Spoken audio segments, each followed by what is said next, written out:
Mary Johnson stood at her kitchen sink, washing the same plate for the third time.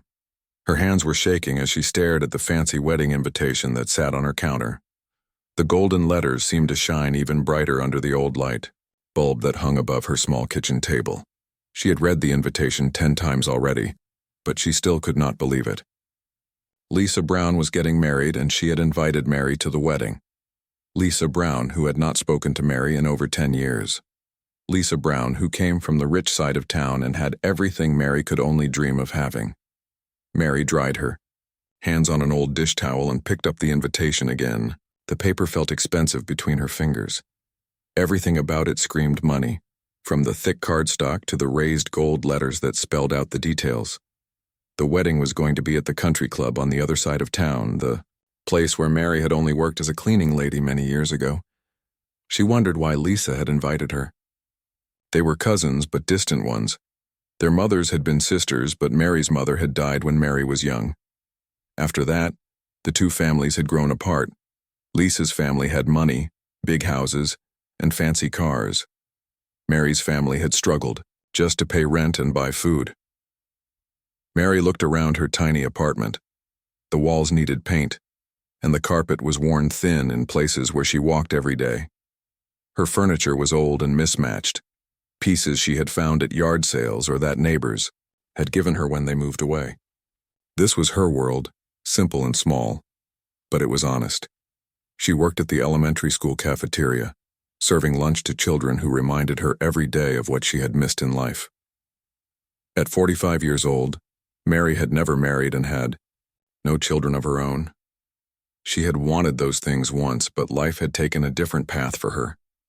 A path that started with one terrible night when she was 16 years old. The invitation said the wedding was in 3 days. Mary knew she should probably not go. What would she wear? She had one nice dress, but it was 5 years old and looked cheap next to the kind of clothes Lisa's friends would be wearing. What would she bring as a gift? The registry was at expensive stores where Mary never shopped, but something inside her said she should go. Maybe it was curiosity. Maybe it was the tiny hope that Lisa wanted to reconnect with family. Or maybe it was just that Mary had so few invitations to anything that she could not bring herself to throw this one away. Mary walked to her small closet and pulled out her one good dress. It was navy blue with tiny white flowers on it. She had bought it at a discount store for her high school reunion, which she had ended up not attending because her car had broken down that day. The dress still had the tags on it. She held it up to herself in the mirror and sighed. It would have to do. She could borrow shoes from her neighbor, Beth, who had the same size feet. Beth was always kind to Mary and would understand. The next morning, Mary asked her supervisor at the school if she could leave work early on Friday to attend a family wedding. Mrs. Patterson, the head cook, was a kind woman who had always treated Mary well. "Of course, dear," Mrs. Patterson said with a smile. "Family is important. You take all the time you need." Mary felt a warm feeling in her chest. At least someone cared about her, even if it was just her boss at work. That evening, Mary walked next door to Beth's apartment. Beth was a single mother with 2 young children, and she was always busy, but she never made Mary feel like she was bothering her. "A wedding at the country club?" Beth said, her eyes wide. "How fancy. Of course you can borrow my black shoes. And maybe some jewelry, too. You should look nice for such a special event." Beth went to her bedroom and came back with a simple gold necklace and matching earrings. "These were my grandmother's," she said. "They will look perfect with your dress." Mary felt tears in her eyes. Beth had so little, but she was always willing to share what she had. "Thank you," Mary whispered. "I don't know why this feels so important to me." "Maybe your cousin wants to make things right between your families," Beth said gently. "Maybe she misses having you in her life." Mary wanted to believe that, but something in her stomach felt wrong about the whole thing. She had learned to trust her instincts over the years. They had kept her safe more than once. Friday afternoon came, quickly. Mary left work at 2 o'clock and went home to get ready. She took a long shower and washed her hair twice. She put on the navy dress and Beth's jewelry. When she looked in the mirror, she thought she looked decent, maybe even pretty. She had bought a small gift at the department store, a picture frame that cost $20. It was not much, but it was what she could afford after paying her rent and bills. She wrapped it in white paper and tied it with a silver ribbon. The bus ride to the country club took 45 minutes. Mary watched the neighborhoods change, outside the window as they traveled from her part of town to the wealthy area where Lisa lived. The houses got bigger, the lawns got greener, and the cars got more expensive. When Mary got off the bus at the country club, she felt like she was entering a different world. The building was huge and white, with tall columns and perfectly trimmed bushes. Cars that cost more than Mary made in a year were parked in the lot. Men in expensive suits and women in designer dresses were walking toward the entrance. Mary took a deep breath and followed them inside. The lobby was filled with flowers that smelled like heaven. Crystal chandeliers hung from the ceiling, and soft music played from hidden speakers. Everything was perfect and beautiful and expensive. Mary found the room where the wedding was being held. It was decorated in white and gold, with hundreds of roses and candles everywhere. The chairs were covered in white silk, and each one had a gold ribbon tied around it. At the front of the room was an altar covered in more flowers than Mary had ever seen in one place. She took a seat in the back row, hoping to blend in with the crowd. Around her, people were talking and laughing, greeting each other with hugs and air kisses. Mary recognized some faces from old family photos, but no one seemed to recognize her. Then she saw Lisa. Lisa Brown looked like a princess from a fairy tale. Her white dress was covered in pearls and lace that must have cost thousands of dollars. Her hair was piled high on her head with tiny diamonds sparkling through the curls. She was beautiful, just like she had always been, but something in her face looked hard and cold. Mary watched as Lisa greeted her guests.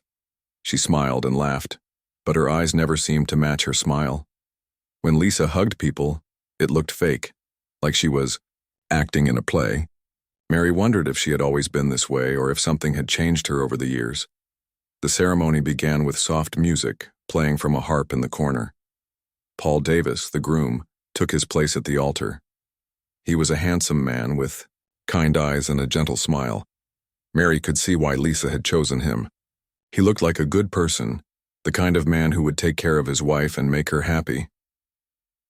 Lisa walked down the aisle on her father's arm. Richard Brown looked older than Mary remembered, but he still had the same proud look on his face that he had worn when they were all children. He was the kind of man who thought his money made him better than everyone else. Mary felt strange watching the ceremony. She remembered when she and Lisa had played wedding as little girls, taking turns being the bride with towels on their heads as veils.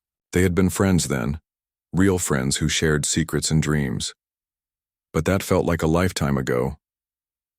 After the ceremony ended, everyone moved to another room for the reception. Mary followed the crowd, still staying in the back and trying not to draw attention to herself. The reception room was even more beautiful than the ceremony room. Round tables covered in white cloth were set with gold plates and crystal glasses that caught the light from more chandeliers. Mary found the table where her name was written on a small card. She was surprised that Lisa had remembered to include her in the seating chart. The table was in the back corner, far from where the important guests were sitting, but at least she had a place. The other people at her table were friendly enough. There was an older couple who introduced themselves as friends of the groom's family, and a young woman who worked with Lisa at some charity organization. They made polite conversation about the weather and how beautiful the wedding was. Mary listened more than she talked. She had learned over the years that it was better to be quiet and watch people than to say too much and make mistakes. People liked her better when she kept her thoughts to herself. The dinner was fancier than anything Mary had ever eaten. There were multiple courses with tiny portions of food she could not even identify.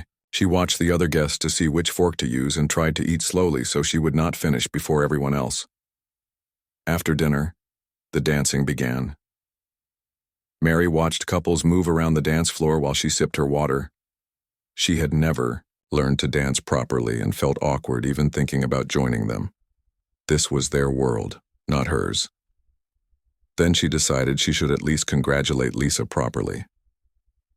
During a break in the music, Mary got up from her table and walked toward the bride's table. Her heart was beating fast and her hands were sweating, but she knew it was the right thing to do. Lisa was sitting next to Paul, talking to some friends who had come over to wish them well. Mary waited politely until there was a pause in the conversation, then stepped forward with a smile. "Lisa," Mary said softly, "congratulations on your beautiful wedding. I'm so happy for you." Lisa looked up at Mary, and her face changed completely. The fake smile disappeared, and her eyes became cold and angry. For a moment, Mary thought Lisa might not recognize her, but then Lisa stood up so quickly that her chair fell backward. "What are you doing here?" Lisa hissed, her voice low but full of anger. Mary was confused. "You invited me," she said, pulling the invitation from her small purse. "I got your invitation in the mail." "I never sent you an invitation," Lisa said, her voice getting louder. "You have no right to be here." The people around them stopped talking and turned to watch. Mary felt her face getting red with embarrassment. She looked at the invitation in her hand, then back at Lisa's angry face. "But it has my name on it," Mary said, her voice shaking. "It came to my address." "You're lying," Lisa shouted. And before Mary could react, Lisa's hand flew through the air and slapped Mary hard across the face. The sound echoed through the room like a gunshot. Everyone stopped what they were doing and stared. Mary put her hand to her cheek, which was burning with pain and embarrassment. She could not believe what had just happened. "You ruined everything," Lisa screamed, tears running down her face. "You always ruin everything. Why can't you just leave me alone?" Paul jumped up from his chair, looking shocked and confused. "Lisa, what's wrong with you? What are you doing?" "She's a fraud," Lisa yelled, pointing at Mary. "She's a criminal and a liar, and she has no business being here with decent people." Mary felt like the room was spinning around her. She could hear people whispering and see them staring at her. Some looked angry, some looked confused, and some looked sorry for her. But all of them were looking, and Mary wanted to disappear. "I don't understand," Mary said, her voice barely above a whisper. "Lisa, we're family. We used to be friends. What did I do wrong?" "You know exactly what you did," Lisa said, her voice shaking with anger. "And if you don't leave right now, I'll call security and have you thrown out." Two men in suits were already walking toward them. Mary realized they must be security guards from the country club. She looked around the room at all the faces staring at her, then back at Lisa, who looked like she hated Mary more than anyone in the world. "I'll go," Mary said quietly. "I'm sorry I upset you on your wedding day."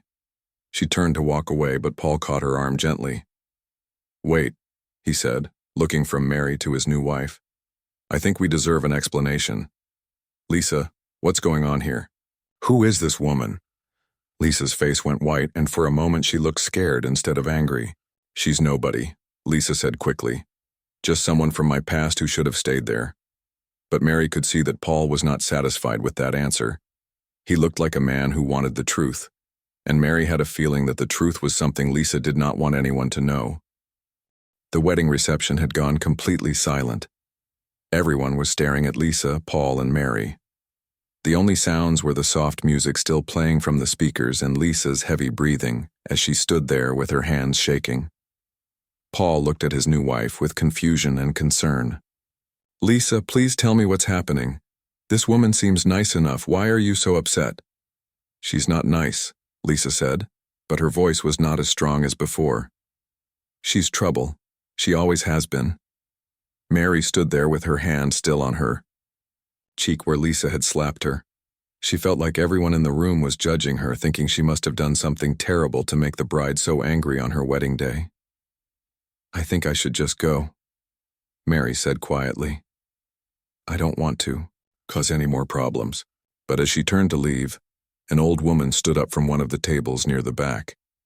She was probably in her 70s with gray hair and a cane to help her walk. Mary did not recognize her, but something about the woman's face looked familiar. "Wait," the old woman said in a clear, strong voice. "Don't go yet, dear." Everyone turned to look at her as she slowly made her way through the crowd. Her cane tapped against the floor with each step. When she reached the front of the room where Mary, Lisa, and Paul were standing, she looked directly at Lisa. "Hello, Lisa," the woman said. "I'm Helen Clark. I don't think you remember me, but I remember you very well." Lisa's face went completely white. She looked like she had seen a ghost. "Mrs. Clark," she whispered. "What are you doing here?"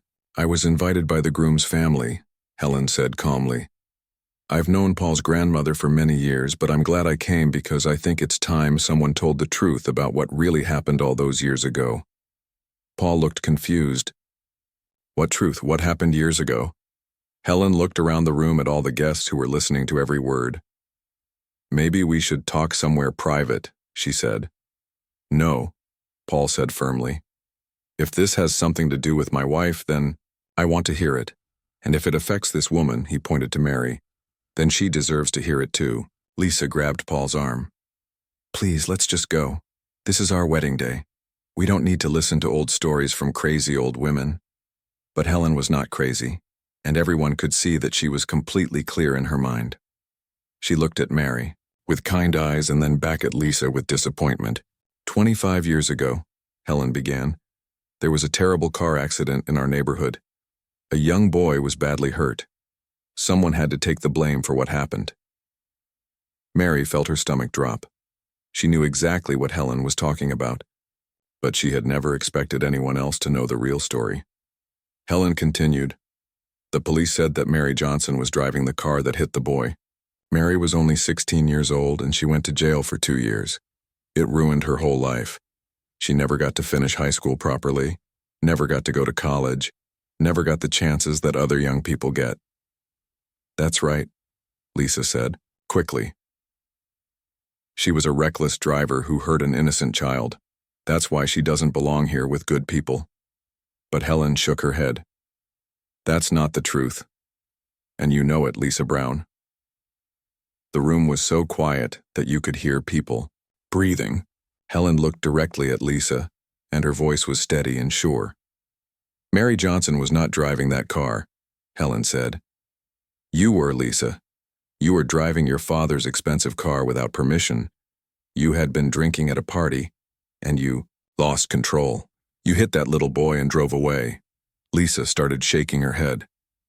"That's not true. That's not what happened." "I saw everything," Helen said. "I was working in my garden that night when I heard the crash. I saw you get out of the car crying and scared. I saw your father come to pick you up 20 minutes later, and I saw him go to Mary's house the next day with a briefcase full of money." Paul stared at his wife. "Lisa, is this true?" "No," Lisa said, but her voice was barely a whisper. "She's lying. She's old and confused." Helen looked sad but determined. "Your father paid Mary's family $50,000. They needed the money desperately. Their house was about to be taken away by the bank and Mary's mother was sick with cancer. So they made a deal. Mary would say she was driving and your father would pay for their silence." Mary felt tears running down her face. She had never told anyone the real story, not in 25 years. The shame and guilt had eaten at her every day, even though she knew she was protecting Lisa and helping her own family. $50,000 was a lot of money to Mary's family, Helen continued, but it was nothing to your father. He paid it to save your future, Lisa. He paid it so you could go to college and have a good life while Mary went to jail. The wedding. Guests were whispering now, some of them looking shocked and others looking angry. Paul was staring at Lisa like he had never seen her before. "Is this true?" Paul asked his wife again. "Did you let an innocent person go to jail for something you did?" Lisa was crying now, mascara running down her cheeks. "I was 17, she said. "I was scared. I didn't know what to do."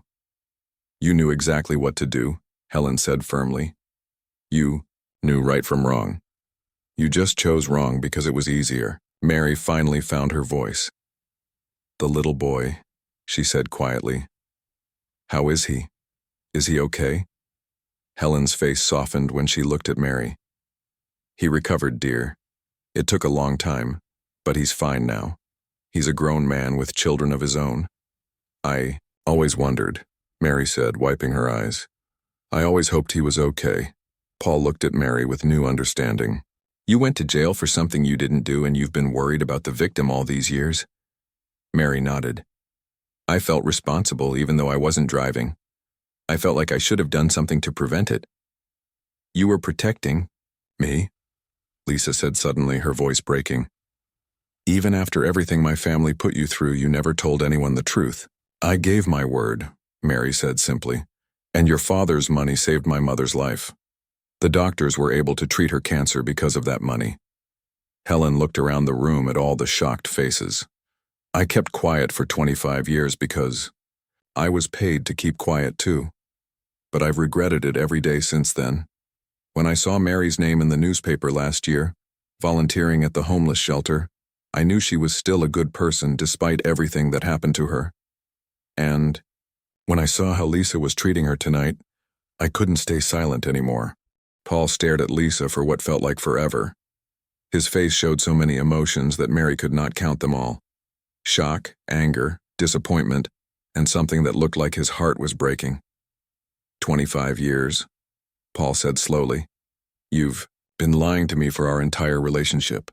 Lisa was crying harder now. Her beautiful makeup was running down her face and her perfect hair was starting to fall out of place. I wanted to tell you, she said between sobs. I tried so many times, but I was scared you would leave me.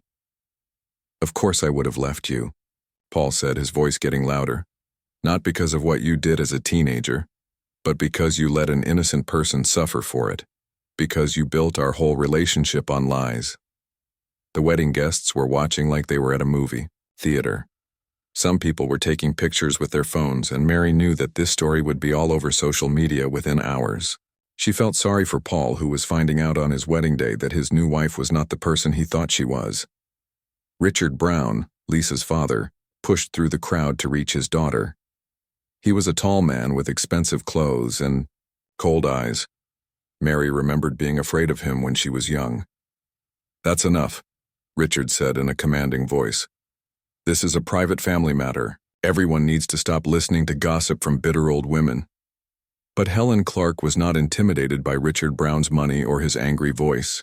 She stood up straighter and looked him right in the eyes. I'm not bitter, Mr. Brown, Helen said, calmly. I'm guilty. I've been guilty for 25 years because I took your money and kept quiet when I should have spoken up for that innocent girl. Richard's face turned red. You signed a contract. You agreed to keep quiet. I signed a contract to lie, Helen said, and I've regretted it every day since then.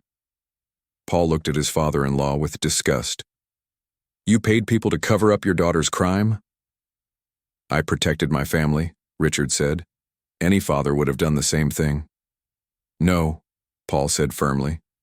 Any good father would have taught his daughter to take responsibility for what she did. Any good father would have made sure the victim got justice. Mary watched this family fall apart and felt strange about it. Part of her was glad that the truth was finally coming out, but another part of her felt sad for Lisa, who was crying like her world was ending. Lisa suddenly turned to Mary with desperate eyes. I invited you to the wedding because I wanted to make things right, Lisa said quickly.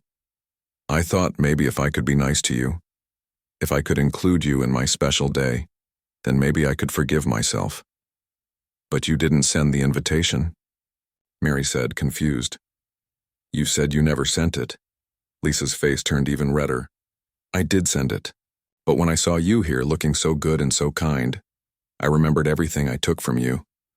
I remembered how you went to jail while I went to college. I remembered how you lost your future while I got everything I wanted. And I couldn't stand it. Paul shook his head in disbelief. So you decided to humiliate her in front of everyone? I was angry, Lisa cried. I was angry at her for being better than me. I was angry at myself for what I did. I was angry at the whole situation. Helen looked at Lisa with pity. Being angry doesn't give you the right to hurt innocent people, child. You've been hurting Mary for 25 years, and tonight you tried to hurt her again. Some of the wedding guests were starting to leave. They looked uncomfortable, and embarrassed like they wished they had never come. Others stayed because they wanted to see how the story would end. Mary felt like she needed to sit down. Her legs were shaking, and her head felt dizzy. A kind woman she didn't know brought her a chair and a glass of water. "Are you okay, dear?" the woman asked gently. Mary nodded, but she wasn't really okay. Having her painful past exposed in front of all these strangers felt like being hurt all over again. She had worked so hard to build a quiet, simple life where nobody knew about her criminal record or her time in jail. Paul was talking to some of his friends, probably trying to figure out what to do next. His groomsmen looked as shocked as he did. One of them put a hand on Paul's shoulder and whispered something in his ear. Lisa was still crying, but now she was angry too. "This is my wedding day," she shouted at Helen. "How could you ruin my wedding day?" "You ruined your own wedding day," Helen replied calmly. "You ruined it 25 years ago when you chose to let someone else pay for your mistakes." Richard Brown was on his phone, probably calling his lawyer. Mary could hear him talking about damage control and keeping things quiet. He was still trying to cover up the truth even now. Paul walked over to where Mary was sitting. He looked tired and sad, like he had aged 10 years in the past hour. "I'm sorry," he said to Mary. "I'm sorry for what my wife did to you all those years ago, and I'm sorry for what she did to you tonight." Mary looked up at him. "It's not your fault. You didn't know." "But I should have known," Paul said. "I should have seen the signs. I should have asked more questions about her past." Lisa heard this and came over to them. Her wedding dress was wrinkled now, and she looked nothing like the perfect bride she had been an hour earlier. "Please don't leave me," Lisa begged Paul. "I know I made mistakes, but I love you. We can work through this." Paul looked at her with sad eyes. "How can I trust you now? How can I believe anything you tell me?" "I'll do anything," Lisa said desperately. "I'll make it up to Mary, I'll pay her money, I'll tell everyone the truth." "It's too late for that," Paul said quietly. "The truth is already out." Mary stood up slowly. She felt like she needed to say something, but she wasn't sure what. "I forgive you, Lisa," Mary said softly. Everyone stopped talking and looked at her. Lisa's eyes went wide with surprise. "I forgave you a long time ago," Mary continued. "I was angry at first, but holding on to anger was making my life worse, not better.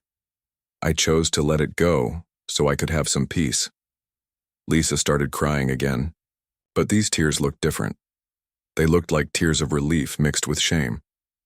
"But forgiving you doesn't mean what you did was okay," Mary added.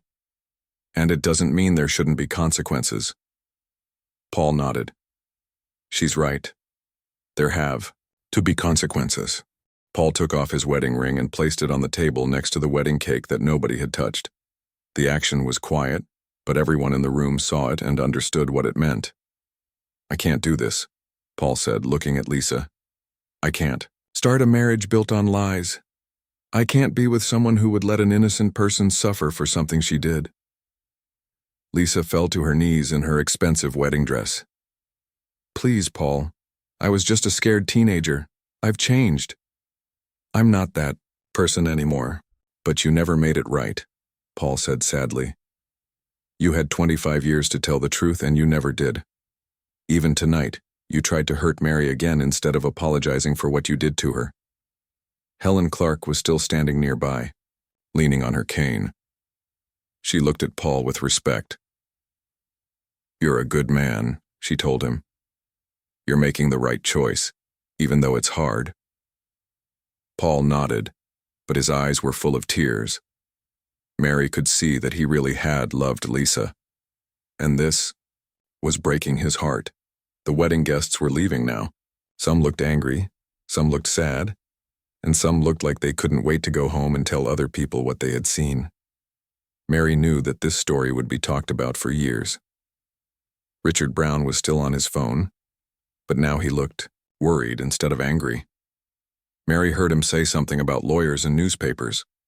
She realized that he was scared about what would happen when this story got out to the public. Lisa stood up and walked over to Mary.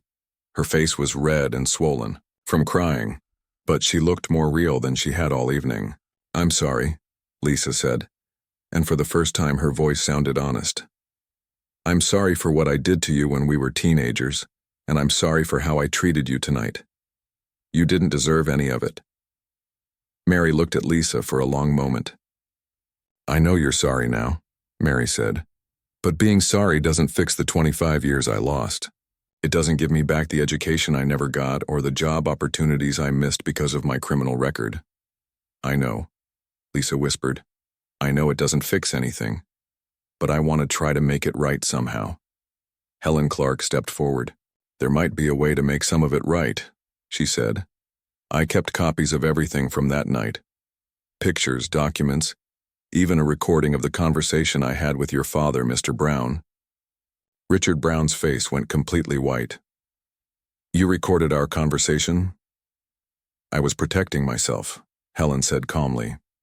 I knew that taking your money was wrong, but I needed it to pay for my husband's medical bills, so I made sure I had proof of what really happened, just in case. Mary felt her heart start beating faster. What does that mean? Helen smiled at her kindly. It means we might be able to clear your criminal record, dear.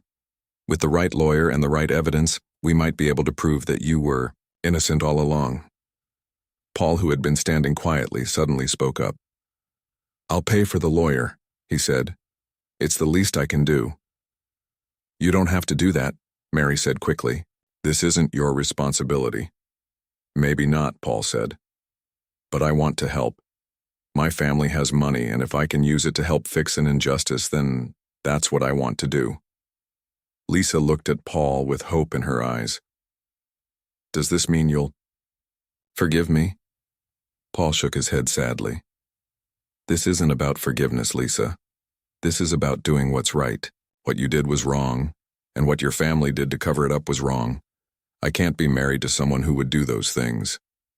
Over the next few weeks, the story spread through the town like wildfire. Newspapers wrote articles about it, and people talked about it in stores and restaurants. Some people felt sorry for Lisa, but most people were angry about what she and her father had done. Helen Clark kept her promise and gave all her evidence to the lawyer that Paul hired for Mary. The lawyer was a smart woman who specialized in cases where innocent people had been wrongly convicted. This is a strong case, the lawyer told Mary during their first meeting. With Mrs. Clark's evidence and the new testimony, I think we have a very good chance of getting your conviction overturned. Mary felt like she was dreaming. After 25 years of living with the shame of a crime she didn't commit, there was finally hope that she could clear her name. The legal process took several months, but eventually Mary's day in court came. Helen Clark testified about what she had really seen that night. The lawyer presented all the evidence that proved Lisa was the real driver. Even the victim of the accident, now a grown man with his own family, came to court to support Mary.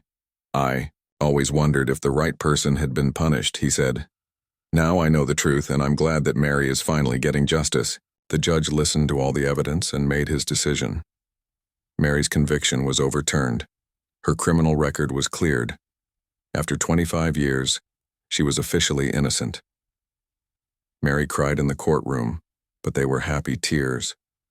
Paul was there to support her, and so was Helen Clark. Even some of her co-workers from the school cafeteria had come to see her victory. But the story wasn't over yet. Paul had kept his promise to help Mary in other ways too. He set up a scholarship, fund in her name to help other people who had missed out on education get a second chance. He also helped Mary apply to college, something she had always dreamed of doing. At age 45, Mary Johnson started her first semester of college. She studied social work because she wanted to help other people who had been treated unfairly by the system. It was scary being the oldest student in most of her classes, but Mary had learned that it's never too late to start over. Lisa Brown lost almost everything. Her reputation was ruined, and many of her friends stopped talking to her. She had to resign from the charity boards she had served on.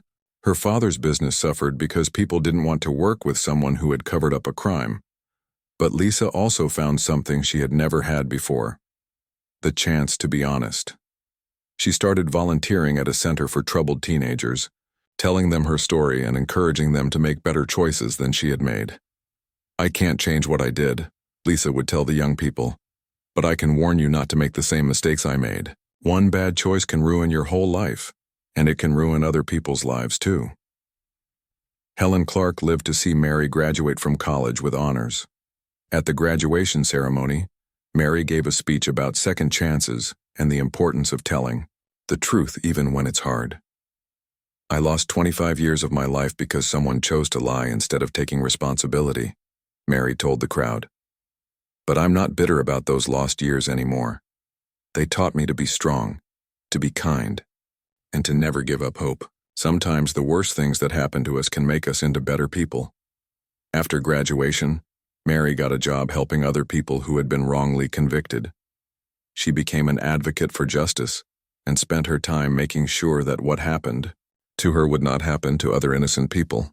Paul never remarried, but he and Mary became good friends. They worked together on the scholarship fund and on other projects to help people in need. Sometimes Mary wondered what would have happened if she and Paul had met under different circumstances, but she was happy with the friendship they had built. The little boy who had been hurt in the accident grew up to become a doctor. He and Mary met several times over the years, and he always thanked her for the sacrifice she had made, even though it had been based on a lie. "You showed me that there are good people in the world," he told her.